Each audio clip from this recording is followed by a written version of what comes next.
Sumner was full of pastures and fields and lots of open spaces.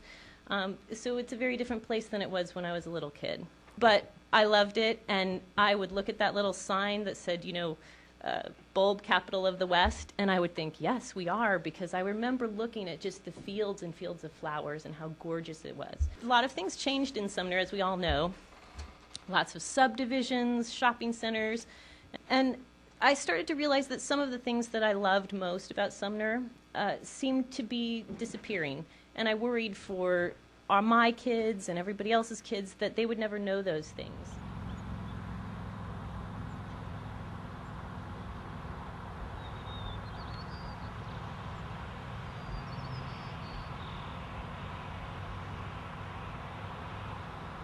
As far as local goes, I know that in Western Washington, I think 90% over the past 50 years of farmland has just disappeared. And that's gone to housing developments and commercial businesses and freeways and highways and byways just to, expand the population.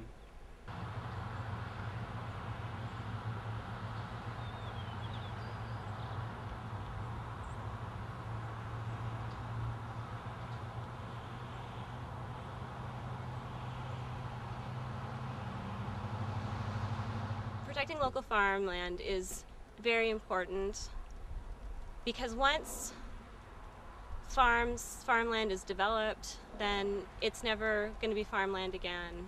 So certainly we need to take a stand, I feel, to do what we can to protect our local farmers and protect our local farmland. Well, I think bottom line is we want to be able to feed ourselves as a country. I would hate to think of having to import our food. That's not very good for food, national security, whatever. And local is even more important because, I mean, everyone talks about it, but how are you going to have local food if you don't have local farms? Bottom line is I want my food to be as healthy and as fresh as it can. For me, I like to know my farmer. I want to know where my food comes from.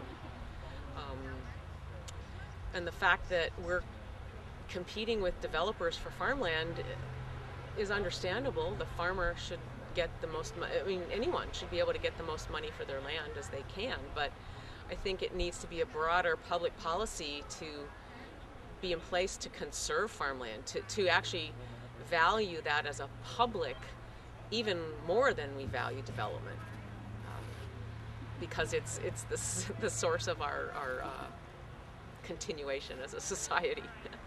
Considering that most of the food in the grocery stores travel on average 1,500 miles to get to that point, it begs the question where our food really comes from and what's in it. We have to just inform our neighbors of what's going on and make sure that they realize that it's not just for us, it's for, like I said, younger generations. We can't just let it slip away. Not only that, but if these areas turn into housing developments or big box grocery stores, then we're not going to have habitat for a lot of different animals, and that's really important. It's a good way for us to protect against other problems like flooding, and there's just a lot of environmental issues that are at stake, and I don't think that people really consider that when they're thinking about what they're buying at the grocery store. I mean, half the time, if you're not looking at the labels, even Trader Joe's, for instance, their tomatoes are from Mexico, and we have tomatoes growing just right over there, so why on earth would we have that semi drive hundreds of miles to deliver green tomatoes that are less healthy for us, that are less sustainable for our environment and our economy? Why would we do that? It doesn't make any sense to do it the other way. Well, I think people sort of forget that when you have when you cover up land and when you start to centralize our food systems more and more, then that also increases food danger. And so, one or two crises happen, on one or two farms, which they do happen from time to time, can wipe out a whole section, and we just don't have it.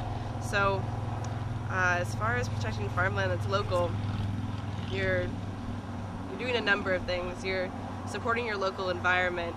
Small-scale farmers tend to be less harsh on the environment, use better systems to protect the farmland, water, soil. So that's one aspect. You're supporting your local economy, throwing money back into your own area, which helps revitalize and keep it going. You don't have that small town drift or the suburb drift, so that's really important.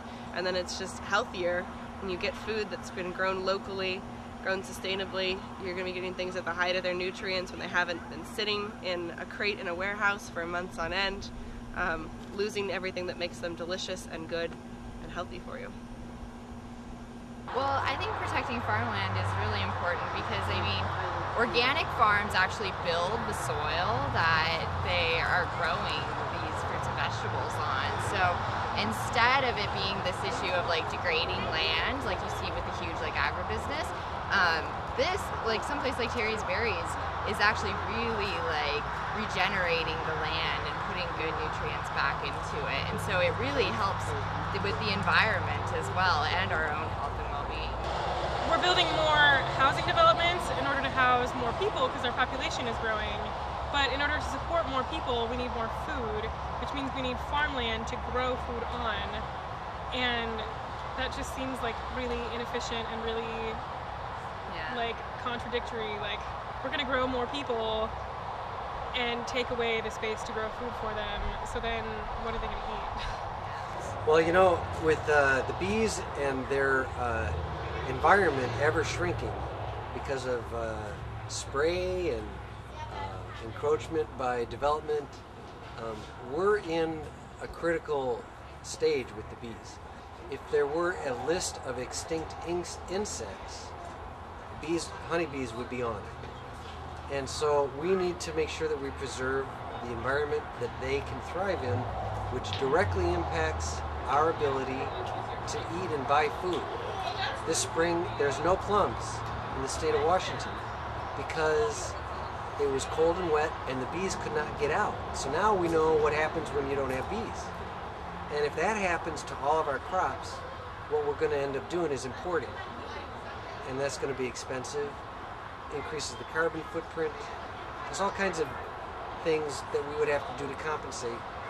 Better that we just protect the environment of the bees and make them do their job right here locally.